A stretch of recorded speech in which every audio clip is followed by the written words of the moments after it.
வணக்கம். இது பி தமிழின் செய்திகள். முதலில் தலைப்புச் செய்திகள். வலிந்து காணாமல் ஆக்கப்பட்ட உறவுகள் முன்னெடுத்த போராட்டம்.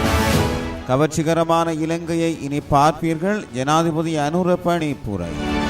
யாழ்ப்பாணத்தில் சட்டவிரோதமாக சுண்ணக்கல் அகழ்வு, மக்கள் விடுக்கும் கோரிக்கை. ஊடகங்களுக்கு தடை விதிக்கும் அரசாங்கம், நலிந்த ஜெயதிச விளக்கம். கொழும்பில் உள்ள கணவனை காணச் சென்ற மாயமான மனைவி குழந்தை, போலீசார் தீவிர விசாரணை. நடப்பு அரசியலில் இருந்து விரட்டியடிக்கப்படும் மஹிந்த. அரசு ஊழியர்கள் எண்ணிக்கை குறைக்கப்படுமா? அரசாங்கத்தின் மீது குற்றச்சாட்டு. இலங்கையில் தனியார் மருந்தகங்கள் மூடப்படும் அபாயம். கொடூரமான விமான விபத்தின் எதிரொலி, தென்கொரிய அரசாங்கத்தின் அதிரடி தீர்மானம். நீரில் மூழ்க உள்ள கண்டங்கள், விஞ்ஞானிகளின் அதிர வைக்கும் எச்சரிக்கை. இனி விரிவான செய்திகள். இது பி தமிழின் வலிந்து காணாமல் ஆக்கப்பட்டோரின் உறவுகள் தமது காணாமல் ஆக்கப்பட்ட உறவுகளுக்கு நீதி வேண்டி யாழில் போராட்டம் ஒன்றை முன்னெடுத்தனர். குறித்த போராட்டமானது நேற்று மேற்கொள்ளப்பட்டது. நீதி கோரி வடக்கு மாகாணத்தின் மாவட்டங்கள் தோறும் மாதாந்தம் முன்னெடுக்கப்பட்டு வரும் போராட்டத்தில் ஒரு அங்கமாகவே குறித்த போராட்டம் முன்னெடுக்கப்பட்டுள்ளது. யாழ்ப்பாணம் முனியப்பர் ஆலயம் ஒன்றில் ஆரம்பிக்கப்பட்டு குறித்த போராட்டமானது ஊர்வலமாக யாழ் பிரதான வீதி மற்றும் காங்கேசன் துறை வீதியூடாக சென்று யாழ் மத்திய பேருந்து நிலையத்தை அடைந்தது. மேலும் யாழ் மத்திய பேருந்து நிலையத்தில் ஒன்று கூடி வலிந்து காணாமல் ஆக்கப்பட்டோரின் உறவுகள் தமது வலிந்து காணாமல் ஆக்கப்பட்ட உறவுகளின் நிலை குறித்து சர்வதேசமே தீர்வை வழங்க வேண்டும் போன்ற சுலோகங்களுடன் போராட்டம் முன்னெடுக்கப்பட்டுள்ளது.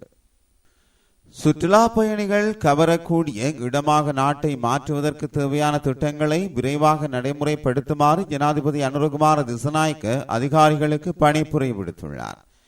இதன்படி கிளீன் ஸ்ரீலங்கா திட்டத்தை மீளமைப்பதன் ஊடாக சுற்றுலாத்துறையை மேம்படுத்துவது தொடர்பான செயற்பாடுகள் வலுவடையும் என ஜனாதிபதி மேலும் குறிப்பிட்டார்.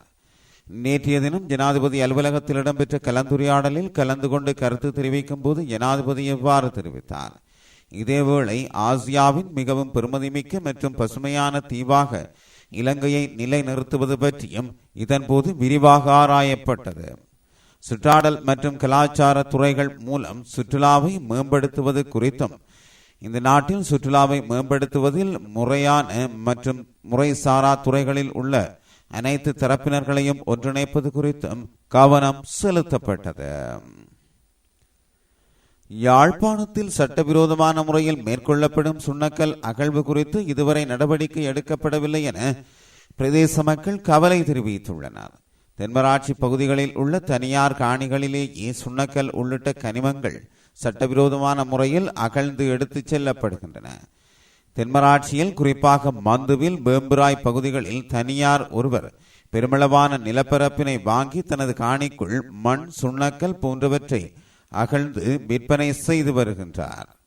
யாழ்ப்பாணத்தில் உள்ள வர்த்தகர் ஒருவர் சுண்ண கற்களை வாங்கி அவற்றை திருகோணமலையில் உள்ள சீமேந்து உற்பத்தி நிலையத்திற்கு விற்பனை செய்து வருகின்றார். குறித்த தனி நபர்களின் செயற்பாடுகளினால் அப்பகுதிகளில் பாரிய பள்ளங்கள் தோன்றியுள்ளன.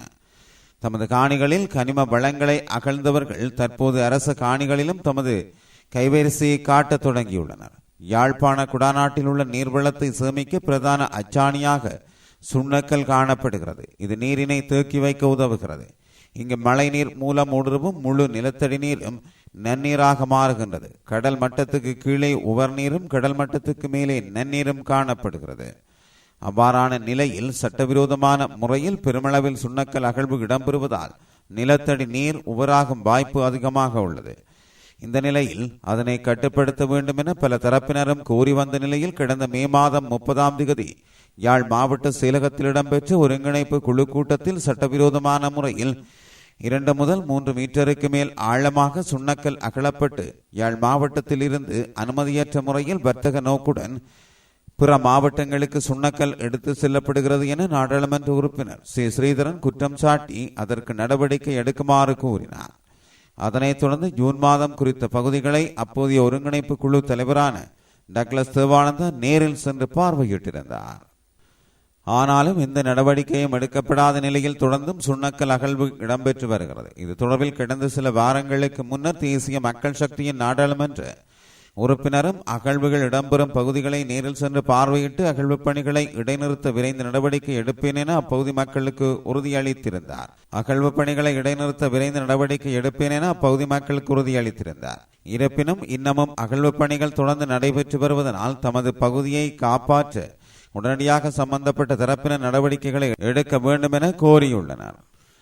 ஊடகங்களுக்கு தடை விதிக்கும் எண்ணம் புதிய அரசாங்கத்திற்கு இல்லை என்றும் மக்களுக்காக ஊடகங்களை முறையாக நிர்வகிக்கும் பொறுப்பை அரசாங்கம் நிறைவேற்றுவதாகவும் சுகாதார மற்றும் வெகுசன ஊடக அமைச்சர் டாக்டர் நலிந்த ஜெயதீச தெரிவித்துள்ளார்.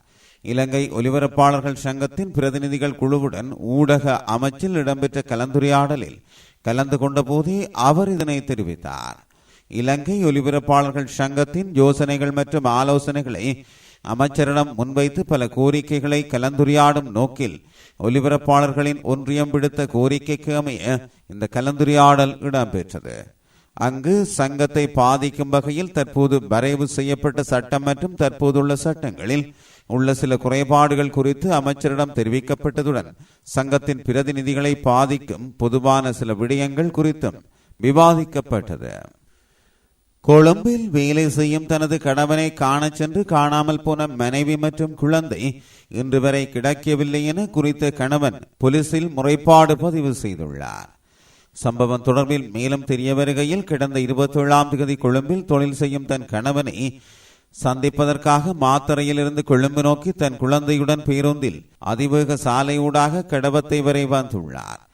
அதுவரை தன் கணவரோடு தொடர்பில் இருந்த மனைவியின் தொலைபேசி கடவத்தை வந்து சேர்ந்ததை உறுதிப்படுத்தி கணவன் தங்கியிருக்கும் இடத்துக்கு வருவதாக கூறியதோடு தொடர்புகள் நிறுத்தப்படுகின்றது. இதையடுத்து குழந்தையும் தாயும் 28ஆம் தேதி வரை கணவன் தங்கியிருந்த இடத்திற்கு வருகை தராததை அடுத்து தொடர்ந்து அவர்களை தேடத் தொடங்கிய நிலையில் இன்று வரை குழந்தையோ தாயோ கிடைக்கப் பெறவில்லை என இது தொடர்பில் போலீசிலும் முறைப்பாடு செய்யப்பட்டுள்ளது. எவ்வாறாயினும் கணவன் வெளிநாட்டில் இருக்கும்போது குறித்த பெண்ணுக்கு பிற நபர் ஒருவருடன் ஏற்பட்ட தொடர்பிலும் விசாரணைகள் இடம்பெற்று வருகின்றன. மஹிந்த ராஜபக்சவை நடப்பு அரசியலில் இருந்து அகற்றும் முயற்சி இடம்பெற்று வருவதாக ஸ்ரீலங்கா பொதுஜன பெரமுனவின் பொதுச் செயலாளரும் முன்னாள் நாடாளுமன்ற உறுப்பினருமான சாகர காரியவசம் தெரிவித்துள்ளார். கட்சி அலுவலகத்தில் நடைபெற்ற ஊடகவியலாளர் சந்திப்பில் ஊடகவியலாளர்கள் எழுப்பிய கேள்விகளுக்கு பதிலளிக்கும் போதே இதனை குறிப்பிட்டுள்ளார். அதன் போது அவர் தொடர்ந்தும் கூறியதாவது, இந்த நாட்டில் யுத்தத்தை முடிவுக்கு கொண்டு வந்து இந்த நாட்டு மக்களை சுதந்திரமாக வாழ அனுமதித்து மீண்டும் இந்த நாட்டை ஒன்றிணைத்து மஹிந்த ராஜபக்சவின் பாதுகாப்பை குறைப்பது தொடர்பில் மீண்டும் ஒரு முறை பேச வேண்டிய நிலைமை ஏற்பட்டுள்ளது. மஹிந்த ராஜபக்சவின் பாதுகாப்பு நீக்கப்பட்ட போது அவரின் பாதுகாப்பை நீக்க வேண்டாம் என அவரது பாதுகாப்பு பொறுப்பதிகாரி அறிவுறுத்திய போதே அவரது பாதுகாப்பு பொறுப்பதிகாரி நீக்கப்பட்டதாக தகவல் கிடைத்தது. மேலும் இது தொடர்பில் சட்ட நடவடிக்கை எடுக்க முயற்சிக்கும் சட்டத்திரணி மனோஜ் கமகே பயங்கரவாத புலனாய்வு பிரிவினரால் விசாரணைக்குட்படுத்தப்பட்டுள்ளார்.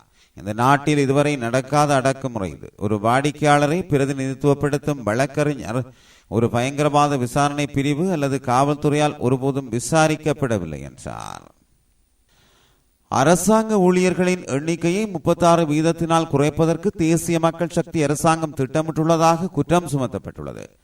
ஐக்கிய மக்கள் சக்தியின் நாடாளுமன்ற உறுப்பினர் நளின் பண்டாரை இந்த குற்றச்சாட்டை சுமத்தியுள்ளார். சர்வதேச நாணய நிதியத்துடன் கடந்த அரசாங்கம் ஏற்படுத்திக் கொண்ட இணக்கப்பாட்டின் அடிப்படையில் தற்போதைய அரசாங்கம் இந்த நடவடிக்கையை எடுத்து வருவதாக அவர் சுட்டிக்காட்டியுள்ளார். அரசு ஊழியர்களின் எண்ணிக்கையை 5.5 லட்சத்தினால் குறைப்பதற்கு திட்டமிட்டுள்ளதாக குறிப்பிட்டுள்ளார். ஜனாதிபதியின் சிரேஷ்ட ஆலோசகர் துமிந்த ஹூலங்கமுவ அரசு ஊழியர்களின் எண்ணிக்கை குறைப்பு தொடர்பில் அண்மையில் கருத்து வெளியிட்டிருந்தார் என நளின் பண்டார தெரிவித்துள்ளார். எதிர்வரும் வரவு செலவு திட்டத்தில் இதற்கான நடவடிக்கைகள் எடுக்கப்படும் என அவர் மேலும் கூறியுள்ளார். இதேவேளை அரசாங்க ஊழியர்களின் எண்ணிக்கையை குறைப்பது தொடர்பில் அரசாங்கம் அதிகாரப்பூர்வ அறிவிப்பு இதனையும் இதுவரையில் வெளியிடவில்லை. தேசிய ஊடகங்கள் ஒழுங்குபடுத்தும் அதிகார சபையின் புதிய சட்டங்கள் காரணமாக நாடு முழுவதும் பல்வேறு தனியார் மருந்தகங்கள் மூடப்படும் அபாய நிலை ஏற்பட்டுள்ளது. இலங்கையில் சுமார் 5100 தனியார் மருந்தகங்கள் செயல்படுகின்றன. இதுவரை காலமும் தனியார் மருந்தகம் ஒன்றை பதிவு செய்வதற்கு மட்டுமே தகுதி வாய்ந்த மருந்தாளர் ஒருவரின் பதிவு சான்றிதழ் தேவைப்பட்டிருந்தது. இந்த நிலையில் தேசிய ஊடகங்கள் ஒழுங்குபடுத்தும் அதிகார சபையானது மருந்தகங்களின் செயற்பாட்டிற்கு தகுதி வாய்ந்த மருந்தாளர்களின் முழுநேர இருப்பை கட்டாயமாக்கியுள்ளது. அதன் காரணமாக நாடு முழுவதும் உள்ள மருந்தகங்கள் மூடப்படும் அபாயத்தை எதிர்கொள்கிறது என்று அகில இலங்கை தனியார் மருத்துவ உரிமையாளர்கள் சங்கம் தெரிவித்துள்ளது. தொடர்வது பன்னாட்டு செய்தி. தென்கொரியாவில் உள்ள அனைத்து விமான சேவைகளுக்கும் அவசர பாதுகாப்பு ஆய்வையும் இணைத்து போயிங் 337-800 விமானங்களுக்கு தனித்தனி சோதனையையும் தொடங்க அந்த நாட்டு அரசாங்கம் தீர்மானித்துள்ளது. தென்கொரியாவில் 181 பேர் பயணித்த விமானம் மூவான் விமான நிலையத்தில் விபத்துக்குள்ளானதில் 179 பேர் உயிரிழந்தனர். பறவையொன்றுடன் மோதியதால் விமானம் விபத்துக்கு உள்ளாகி இருக்கலாம் என தீயணைப்பு அதிகாரிகள் மற்றும் நிபுணர்கள் கருதுகின்றனர். இதனையடுத்து விபத்து நடந்த 2வது நாளான நேற்று தென்கொரிய மக்கள் துக்கம் அனுஷ்டித்து வருவதோடு கொடிகள் அரை கம்பத்தில் பறக்க விடப்பட்டுள்ளன. இந்த நிலையில் விமான சேவைகளை அவசர பாதுகாப்பு ஆய்விற்கு உட்படுத்த தென்கொரிய அரசாங்கம் தீர்மானித்துள்ளதோடு அமெரிக்க புலனாய்வாளர்கள் இந்த ஆய்வில் இணையலாம் என தெரிவிக்கப்பட்டுள்ளது. குறித்த பேரழிவு ஏற்படுவதற்கு 2 நாட்களுக்கு முன்னர் தென்கொரியாவின் ஜனாதிபதியாக பொறுப்பேற்றுள்ள சோய்சாங் மோக் விமான பாதுகாப்பு அமைப்பை மாற்றியமைக்க இருப்பதாக தெரிவித்திருந்தமை குறிப்பிடத்தக்கது. உலகம் முழுவதும் காலநிலை மிக வேகமாக மாற்றமடையும் நிலையில் விஞ்ஞானிகள் அதிரவைக்கும் எச்சரிக்கை ஒன்றை விடுத்துள்ளனர். அதன்படி உலகின் மிகப்பெரிய பனிப்பாறை உடைய தொடங்கியுள்ளதாக விஞ்ஞானிகள் தெரிவித்துள்ளனர்.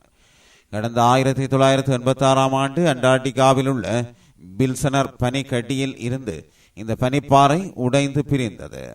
உலகின் மிகப்பெரிய பனிப்பாறையான அதற்கு A23A என்று பெயரிடப்பட்டதுடன் சில வாரங்கள் கடலில் இந்த பாறை நகர்ந்து பெட்டெல் கடலில் தெற்கு ஒக்னி தீவுகளுக்கு அருகில் உறைந்தது. அவ்வாறு 30 ஆண்டுகளுக்கு மேலாக எங்கும் நகராமல் உறைந்திருந்த அந்த மிகப்பெரிய பனிப்பாறை தற்போது உடைய தொடங்கியுள்ளதுடன் நகரத் தொடங்கி உள்ளதாக விஞ்ஞானிகள் குறிப்பிட்டுள்ளனர். நாளுக்கு நாள் அதிகரிக்கும் வெப்பநிலை காரணமாக A23A பனிப்பாறை மேலும் உடைந்து உருகுவதனால் கடலில் நீர்மட்டம் உயரும் என விஞ்ஞானிகள் கூறுகின்றனர். இந்த நிலையில் கடல் நீர்மட்டம் உயர்வதால் பல கண்டங்கள் நீருக்குள் மூழ்கும் அபாயம் ஏற்படும் என அவர்கள் எச்சரிக்கை விடுத்துள்ளனர். இது பி தமிழின் செய்திகள். மீண்டும் நாளை சந்திப்போம்.